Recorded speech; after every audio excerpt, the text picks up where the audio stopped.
So hello there everyone, and welcome back to something a little different.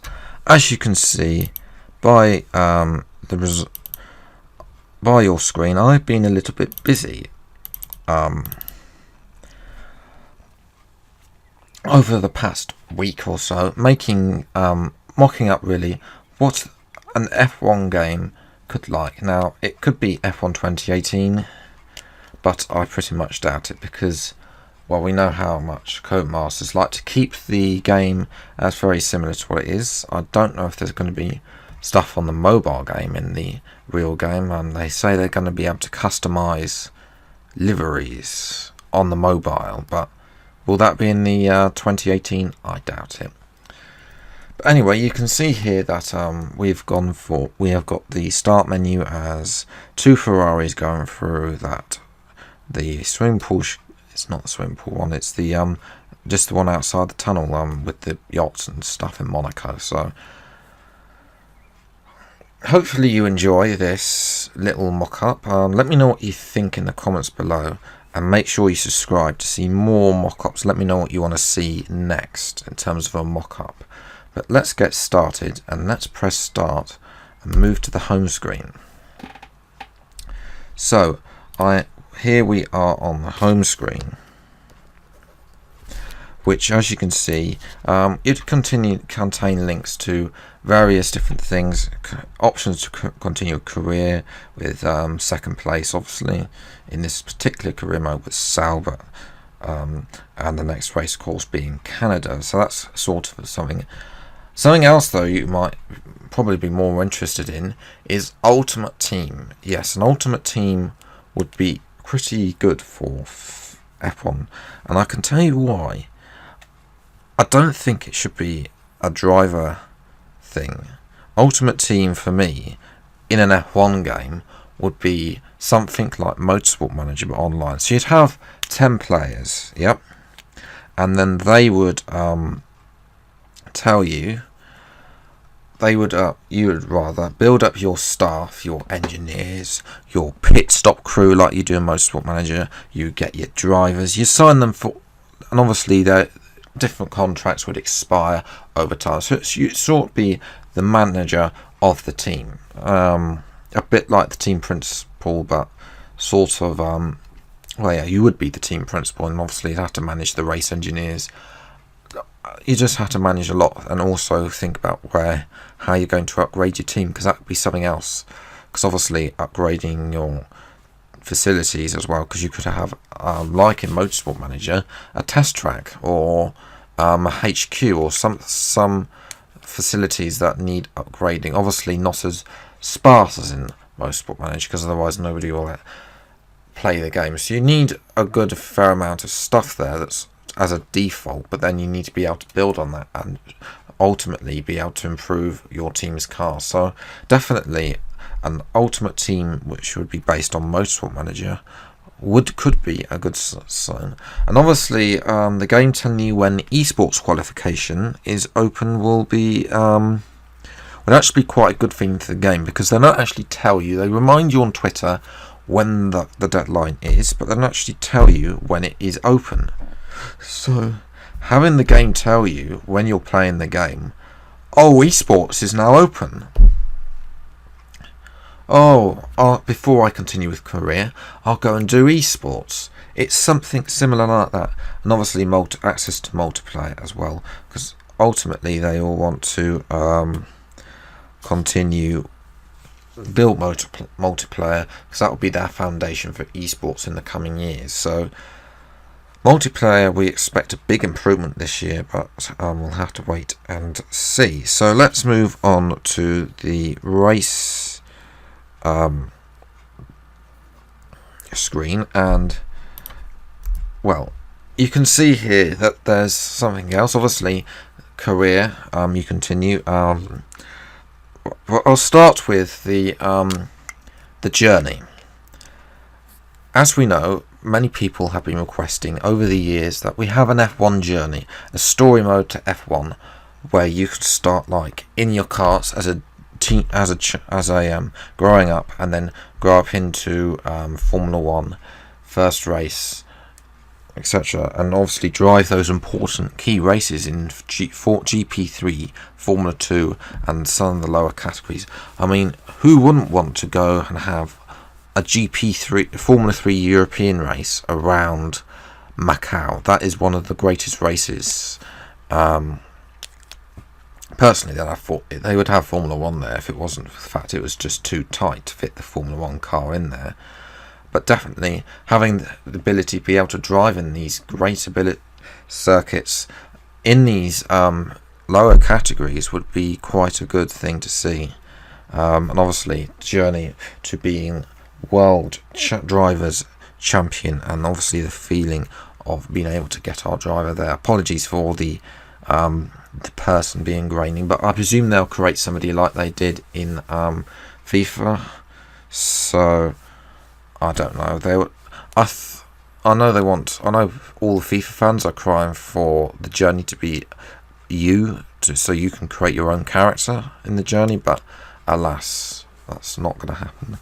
And definitely, it's not even in the F1 games yet. So to begin with, it would have to be a character, and then you'd be able to build on that into personalization.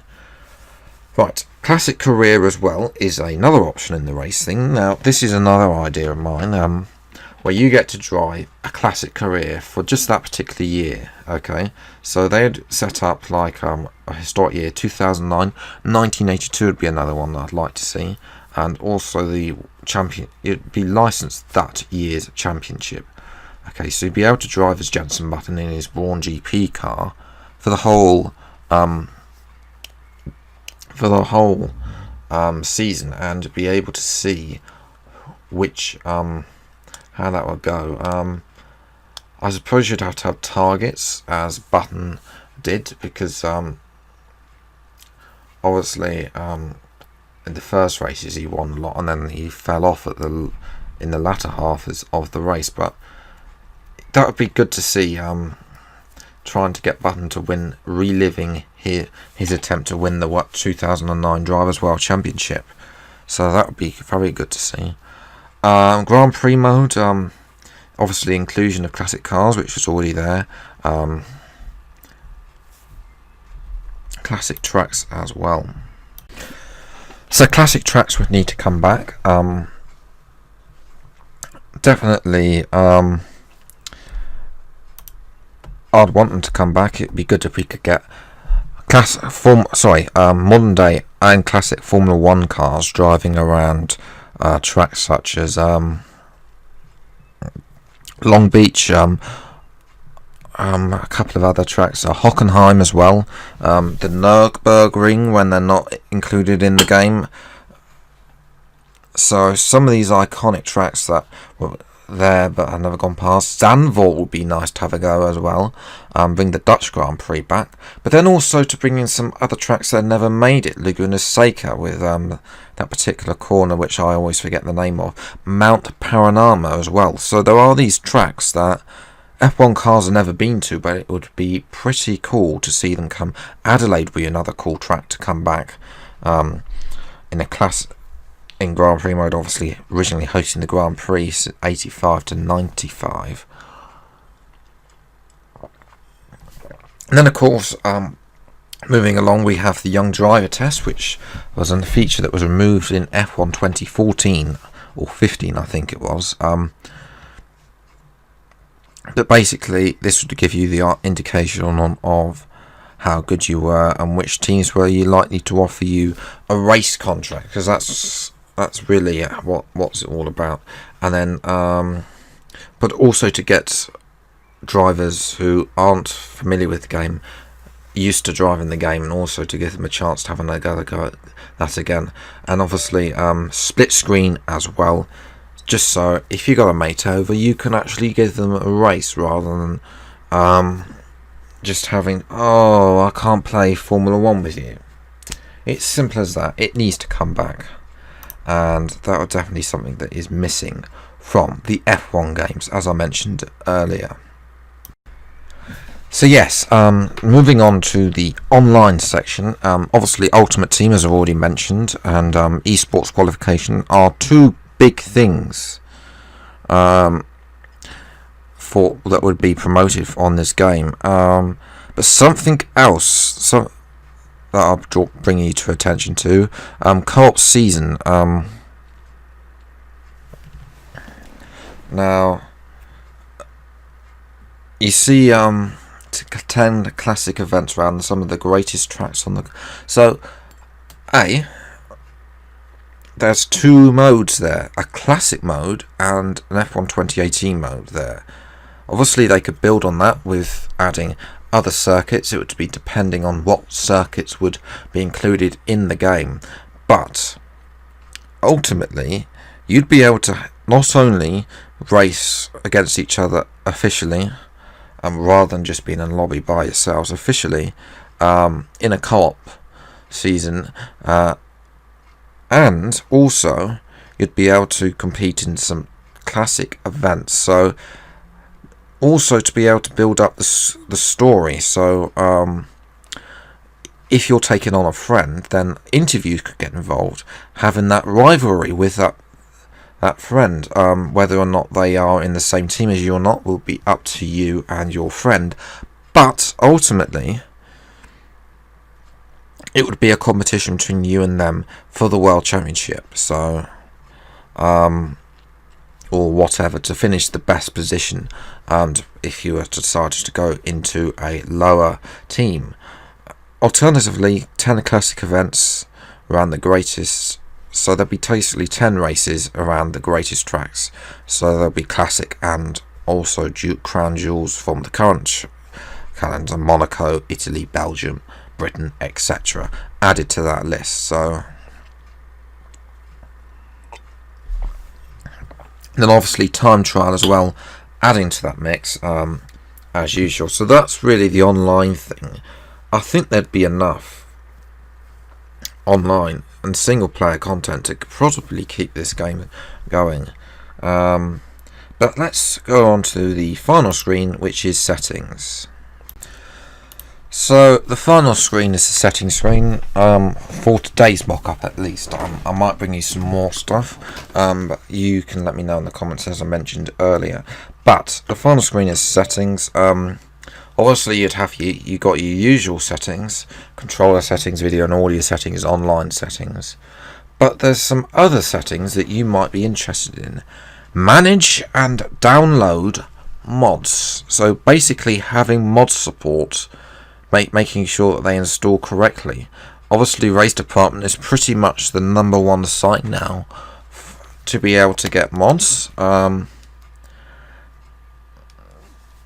but so they could have support with that. So definitely Race Department, if they got in touch with Codemasters, they could then work something out how to get the mods installed without too much problems being caused by that. So mod support would definitely be a good thing for Codemasters, and it definitely increase the range of their game, and especially being able to have mods on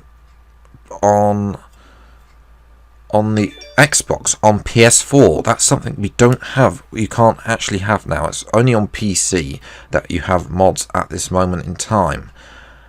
Ultimately, it could provide, if you're in a career mode, that extra little bit that will provide that extra little bit of continuality to improve, to extend the gameplay of the game, so it doesn't just expire after 1 month. Obviously, the option to edit my driver, the customization for helmets needs to improve this year. They are just far too bland, and I went in F1 2013 and the helmets were better than they are now. So they definitely need to improve, and they definitely need more personalization. Whether or not that'll happen, we'll have to wait and see. Edit teams and drivers as well. So this is something else that you can do. Edit and put drivers in. You can change the teams, obviously. Language, obviously mix this up with the mods. If you're example downloading Final Fantasy mods, which there are many, mine, then you'll need to edit the drivers to adjust them to the drivers to be with it, to be as you would want them. So you can have, if you are swapping in now, Gasly in. Well, let's take last season when Gasly and Hartley came in for Kvyat and Sainz. You'd be able to swap them in right now and have them in your career mode change. So that'd be something to see, and obviously also have their facial recognition and stuff like that involved. Obviously, not all the drivers. There'd obviously have to be. There's obviously going to be a limit on what drivers can happen, but if there is a scan available of that driver, then they should be able to swap them around or about. Okay, manage recordings as well. Obviously, being able to save the recordings and that you do to the device that you're on, PC, Xbox, so that they can go back through a later date and basically get the stuff you want. And manage my music as well, so being able to have your customizable music. They don't have music on the menus at all in F1 2018, so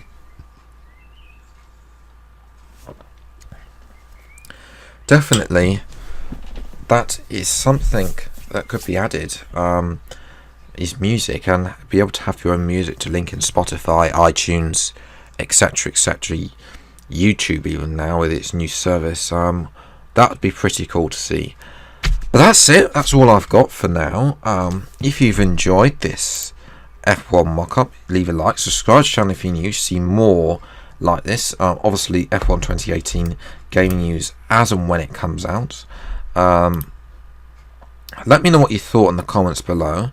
And I'd like to say thank you so much for watching. And until the next video, I'll see you next time. Take care and goodbye.